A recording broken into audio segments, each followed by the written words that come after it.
मेरा नाम शगुफ्ता है, मैं बेवा औरत हाँ। 8 महीने होए ने मेरे मियाँ ਨੂੰ ਫੌਤ ਹੋਏ ਨੇ। ਐਕਸੀਡੈਂਟ ਹੋਇਆ ਸੀ ਤੇ ਲੱਤ ਕੱਟੀ ਗਈ, ਫਿਰ ਉਹਨਾਂ ਦੀ ਫੌਤ ਹੋ ਗਏ। 2 ਮੇਰੀਆਂ ਬੱਚੀਆਂ ਨੇ, ਬੇਟਾ ਮੇਰਾ ਕੋਈ ਨਹੀਂ। ਘਰਾਂ 'ਚ ਕੰਮ ਕਰਨੀ ਆ, ਸ਼ਾਨ ਨੇ ਗੁਜ਼ਾਰਾ ਬੜਾ ਮੁਸ਼ਕਲ ਚੱਲਦਾ ਹੈ। ਇੱਕ ਕੋਠੀ 'ਚ ਕੰਮ ਕਰਨੀ ਆ ਤੇ ਬਸ ਥੋੜੇ ਜਿਹੇ ਪੈਸੇ ਮਿਲਦੇ ਨੇ। 300 ਬਾਜੀ ਦੇ ਦਿੰਦੀ ਨੇ ਤੇ ਕਦੀ 500 ਦੇ ਦਿੰਦੇ ਨੇ।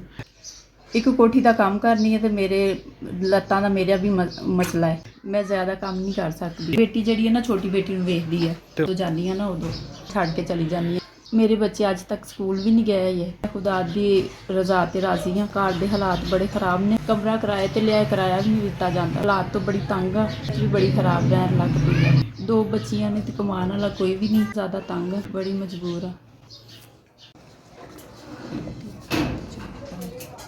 5000 ਤੁਹਾਡੇ ਅਦਾਰੇ ਦਾ ਬਹੁਤ ਸ਼ੁਕਰੀਆ। ਮੇਰੇ 5000 ਦੀ ਮਦਦ ਕੀਤੀ ਹੈ ਤੁਸੀਂ, ਮੇਰੇ ਬੱਚਿਆਂ ਵਾਸਤੇ 5000 ਦੀ ਮਦਦ ਕੀਤੀ ਹੈ।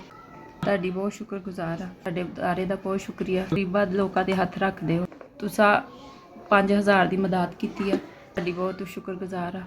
ਰੱਬ ਤੁਹਾਡੇ ਅਦਾਰੇ ਨੂੰ ਤਰੱਕੀਆਂ ਦੇਵੇ। ਬੱਚਿਆਂ ਵਾਸਤੇ 5000 ਦੀ ਮਦਦ ਕੀਤੀ ਹੈ, ਇਹਦਾ ਇਕੱਲਿਆਂ 5000 ਮੈਨੂੰ ਮਿਲ ਗਿਆ।